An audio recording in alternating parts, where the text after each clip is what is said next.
Hey guys, Dave from Nerdarchy, for nerds by nerds. Hang out with this nerd. Nerdarchy Ted. Today we're going to delve into a D&D world building workshop. We're going to be talking about the Clockwork Kingdom and the Clockwork Convergence.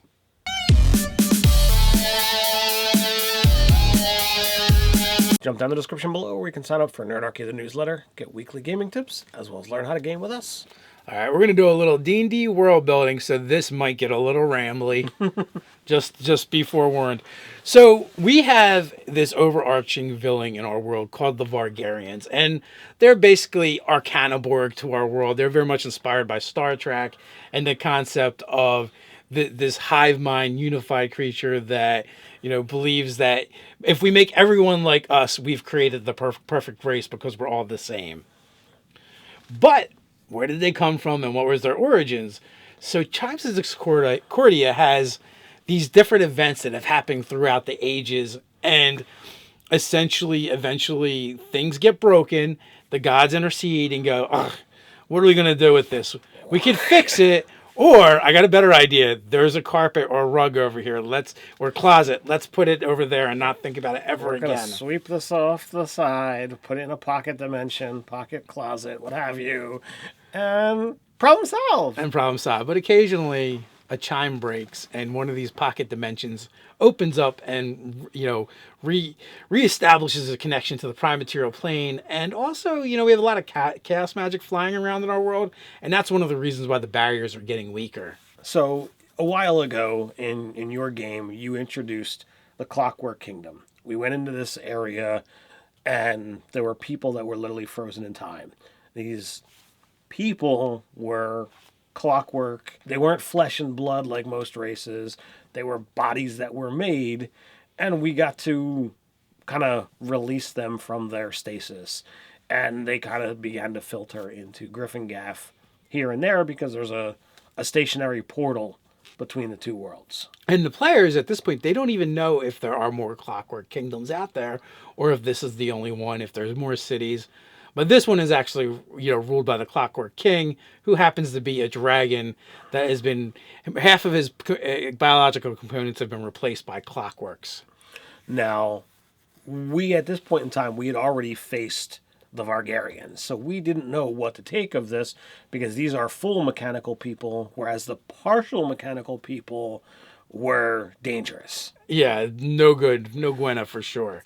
Now, we've been talking off camera so that we could be a little bit less rambly on this video and talk about what actually happened to create this. There was a very prosperous society way back in one of the previous ages, but the populace they contracted some kind of magical disease or curse. Could be either. Doesn't really matter for the intents and purposes. The only thing that really matters is they needed a solution.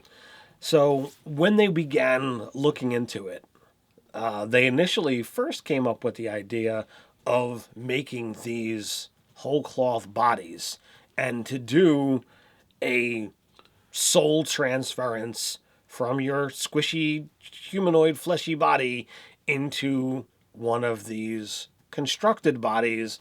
And now you don't have to worry about all those typical biological functions, and there shouldn't be any issue with the curse because it's attached to this squishy body. Or so they were told.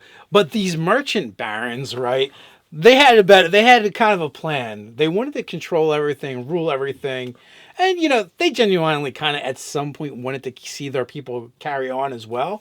So they did this. They sold them on it. And, they're merchants. They're barons. They want to make more money. So they bilked the whole populace out of their wealth, and they didn't tell them part of the plan, which was, one, they wanted to be able to control the population and be in charge, no questions asked, and two, they didn't actually really want to give up all of their biological parts because they still enjoyed being what made them them.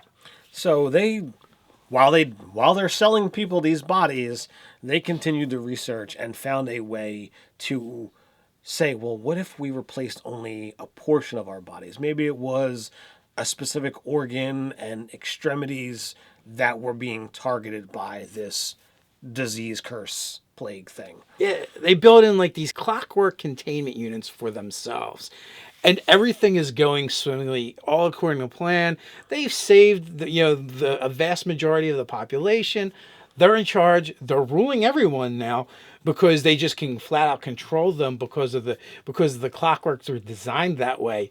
But they run into a little issue, a little hiccup along the way, and eventually the clockworks, they're still individuals, they still have souls, start to regain their dominance. So they break away from the control and rebel. There are a vast number of these clockwork people, and only so many of the partial flesh, partial, golem like, body parts. So what later becomes the Vargarian Empire flee. They take as much wealth as they can with you. They take all of their research notes because that's more important than the money, and they get out of Dodge. Yeah, basically they learned the lesson from A Bug's Life about the ants and the grasshoppers. Maybe it was illustrated with grades and seeds. Maybe not. I'm not. We're not quite clear on this part yet. But so they flee. It's a small number of the ruling class. It's not enough to do anything. So they realized the problem was the clockwork men and women now had souls. So they couldn't just dominate them the way they needed to. But they thought they were onto something, and the components they created did really work. So they changed it up a little bit, and they started creating these golemkin. So they're basically like man-sized golems, but they're not inhabited by souls. They're not inhabited by elementals to kind of give them the semblance of life. They're a pile of parts. They're a pile of parts that have the ability to function under magical control to a very limited extent. But what they can do is they can take the parts and put them on a body that has a soul. Now, part of this whole transition is that the curse, the plague, the disease, whatever you want to call it, is built into these golemkins so that it can transfer to the humanoid body, because what they found out in that is the ability to have this hive mind, this control factor, and allow these Vargarians, these ones in charge, to dominate everyone. Yeah, slowly but surely, the merchant barons became this hive collective. They became actually one entity spread out over maybe half a dozen bodies. And what they started doing was, at first they were still small in numbers, so they couldn't just go out and get other people to do what they wanted or force them to. But they kind of spread it far and wide across the land where people weren't affected by this disease or this curse, whatever you want to call it, and found people that had a need, right? People that had already been injured. Maybe you lost a foot or a hand, an arm, an eye, and they would go out almost like, traveling salesmen or doctors, and they would offer to help and heal them and fix their problem by disassembling these golemkin and adding these parts to them. By doing so, they linked them to the collective and made them part of them. And at first, it was all a willing process, which made things all the much better for the Vargarians. When you're going out to help people are going to be more trusting of you. When you start attacking people, that's when things start to go bad. So they're out there, they're spreading this mission, and maybe at first these merchant barons are smart enough to be like, you continue doing all the stuff that you would normally do. Maybe they were really, really intuitive and knew what was going to happen and tried to gather as much information about who this person was beforehand so that the collective had it. Okay, well, Bob Smith, you're a farmer. This is the knowledge that you have. You're going to be a farmer until we tell you to not be a farmer.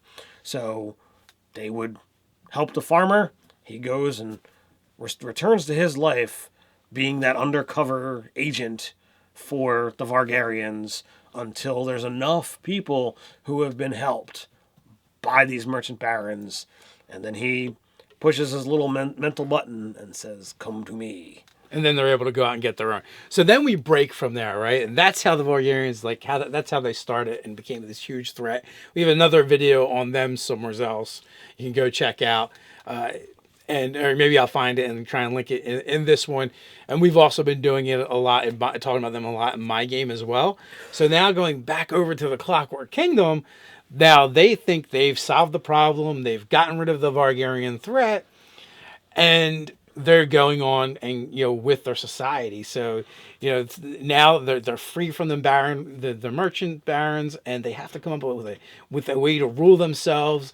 And basically, what do they do now? Like, they don't have the same needs they used to have. They don't need to eat. They don't need to drink. They don't need to sleep. So those biological imperatives aren't there anymore, and they have to try and build a society with what's left.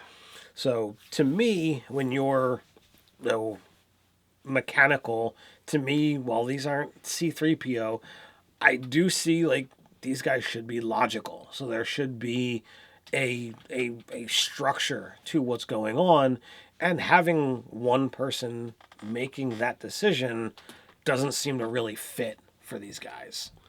Yeah, so they probably they form up, some kind of court. They probably are not going to want one person in charge. I think we're like affectionately referring to it as a cogocracy. But and they probably spend a lot of time and devote a lot of energy to maintaining their bodies, or if they need to repair a body or a new body, can they create a new one and transfer the soul over? Because because they can't really reproduce. The only way they can reproduce is basically by transferring the soul, but it's not a reproduction. The numbers stay the same. So, like, there's probably, one faction or guild that is researching, well, how do we get more numbers? Is there a way that in these mechanical bodies that they could create another body and give, like, a portion of two people's soul, in a, i.e. reproduce, fashion? There's clearly going to be a faction that is all about repairing, these things, and, do they feel pain? Do they have these issues of like, okay, well, my arm got damaged. Is it as simple as building a new arm and putting it on, or, is the whole thing connected, via that soul, and that arm needs to be rebuilt here, not just put on a new piece? Or I was also thinking about, as far as reproduction, what if there's a process by which they kind of split at a certain point, like the soul splits, forming a new one, and maybe they haven't figured it out yet. Maybe it's like after a certain amount of age, and the body breaks down, or even just the component that houses their souls breaks down, and it releases them. And if there are bodies to occupy, they can, and depending on how old it is, how much experience they've accrued and knowledge they've accrued, maybe it causes a splintering factor, and each one of them is kind of reborn into like a new personality, because it's like a sliver of what was there before. Because maybe going off the idea that a soul is infinite, so you can keep splitting it up. But there's certain factors that maybe they're not even aware of that causes the split.